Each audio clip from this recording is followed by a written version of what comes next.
የጎን ከተማ መስጊድ የሰላም ሊቀመንበር፣ የተከበሩ ኡስታዝ ሼህ ያሲን ሐሚድ የዋላ ወረዳ ሙስሊም ማህበረሰብ መምህር እና ሌሎች የተከበራችሁ የኮሚቴ እና የአመራር የሃይማኖት አባላት፣ የተከበሩ አቶ ሁንያለው ጌጤ የዋላ ወረዳ ብልጽግና ፓርቲ ቅርንጫፍ ጽሕፈት ቤት ኃላፊ፣ የተከበሩ ኢንስፔክተር ሀብቴ በላይ የዋላ ወረዳ ፖለቲካ ዘርፍ ኃላፊ፣ የተከበሩ አቶ አበር አራጌ የኮንመሪ ማዘጋጃ ቤት ዋና ስራ አስኪያጅ፣ የተከበሩ አቶ መኳንት ሞላ የሰላምና ጸጥታ ጽሕፈት ቤት ኃላፊ፣ የተከበሩ ኢንስፔክተር ምስጋና አበበ የዋላ ወረዳ ፖሊስ አዛዥ፣ እንዲሁም ሌሎች የወረዳችን አመራሮችና የመንግስት ኮሚኒኬሽን እና የፓርቲ ኮሚኒኬሽን ባለሙያዎች፣ የተከበራችሁ የወረዳችን አመራሮችና ኮሚኒኬሽን ባለሙያዎች፣ የተከበራችሁ ለሰላም ስትሉ ውድ ህይወታችሁን እየገበራችሁ ሰላም ለማጽናት ሌት ተቀን እንቅልፋታችሁ ያላችሁ የጸጥታ ፖሊስ፣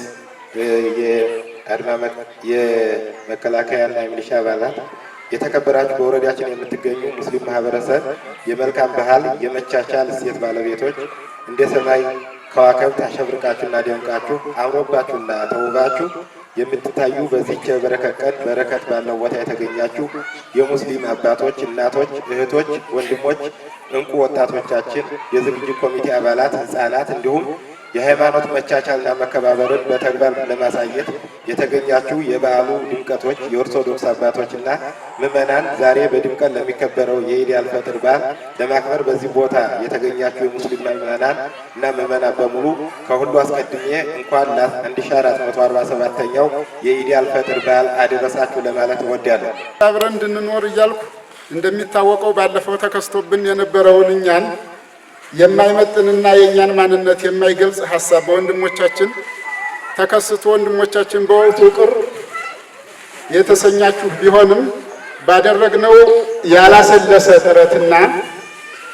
ያላሰለሰ ጥረትና በወንድሞቻችን ቀና ትብብር ጉዳዩ ባጭሩ መፍትሄ አግኝቶ እነሆ በሁለቱ አድባራቶች በህዝባችን ፊት ቀርበን ማለትም ኪሮስና ላያቦ ቤተክርስቲያን በመገኘት ለህዝባችን ይቅርታ በማቅረብና ጉዳዩን በማስረዳት በወቅቱ ችግር የፈጠሩብንን ልጆች ምክርና ተግሳጽ በመስጠት ለመንግስትና ለህዝቡ ያሳወቅን መሆኑና ቀሪዎቹን ጊዮርጊስና ልደታ በቀጣይ እሁድ ለህዝቡ ግልጽ የሆነ ውይይት የምናደርግ መሆኑ ታውቆ ለቀጣይ የሁላችንም አቋምና እምነት የሚያበላሽ ግለሰብ ብቅ የሚሉ ከሆነ ችላ የማንል መሆኑን በግልጽ ሀሳብ ማቅረብ እወዳለሁ እያልኩ በቀጣይ ለአብሮነታችን እንቅፋት የሚሆኑ ጉዳዮች እንዳይከሰቱ በሁላችንም በኩል ጥንቃቄ ማድረግ ያለብን መሆኑን በጥብቅ ስገልጽ፣ አጋጣሚ ሆኖ ቢከሰት እንኳ ሁላችንም የእምነት አባቶች በመመካከርና በመወያየት ችግሩን የምንቀርፍ መሆኑን ማረጋገጥ እፈልጋለሁ። አብሮ የሚኖር ማህበረሰብ ነው ያለው። ያ ማህበረሰብ ይዞት የቆየውን እሴት እንደ ከተማችን እንዲዘልቅ ነው የምንፈልገው። ስለዚህ ወጣቶቹ የህብረተሰቡ ክፍል በተለይ የልማቱም አርበኛ ስለሆናችሁ ወደፊት እነዚህ ሴቶች እንዴት ነው አብሮነት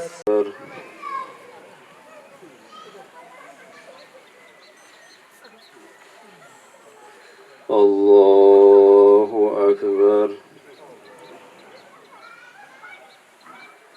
الله أكبر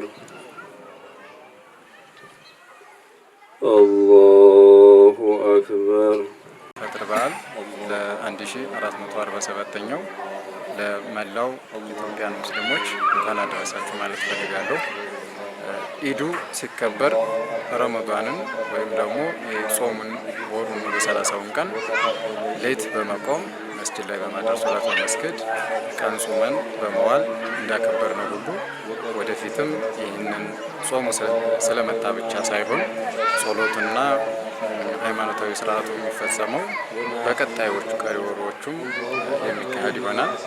በመቀጠል ይሄ ወር በጣም የተከበረና የተላቀ ወር ነው።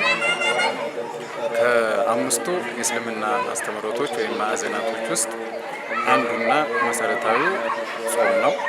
ስለዚህ ጾሙን ደግሞ ኢዱን ስናከብር ከጾሙ በኋላ የተቸገሩ ሰዎችን በመርዳት የታመሙትን በመጠየቅ መሆን መቻል አለበት።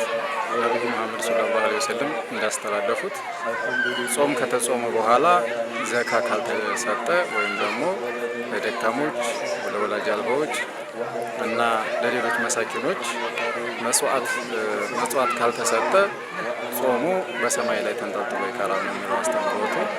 ስለዚህ ማንኛውም ሰው ይህ ጾም በሚፈታበት ጊዜ ሶላት ከመሰገዱ ቀደም ብሎ ከተቻለ አንድ ቀን ካልተቻለ ደግሞ ሶላት ከመሰገዱ በፊት በቤተሰብ የሚጠበቅበትን ለመሳኪኖች ማውጣት አለበት።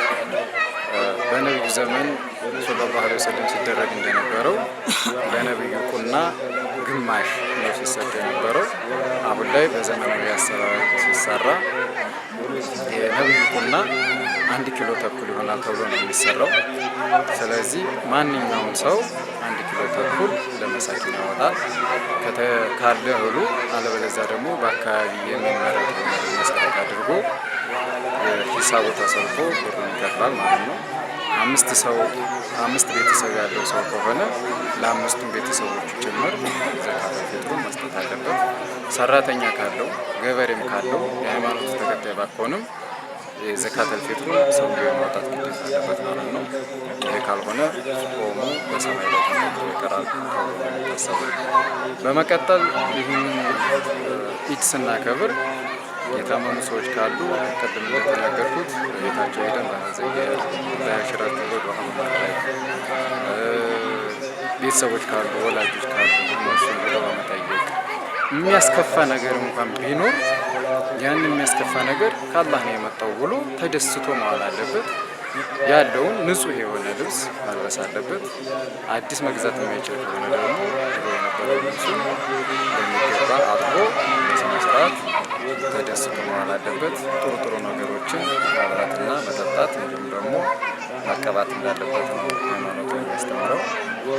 ከዚህ በመቀጠል ሙስሊሙ ማህበረሰብ የሰላም አምባሳደር መሆን አለበት የሚል ተልዕኮና አስተምህሮ ስላለኝ ነው።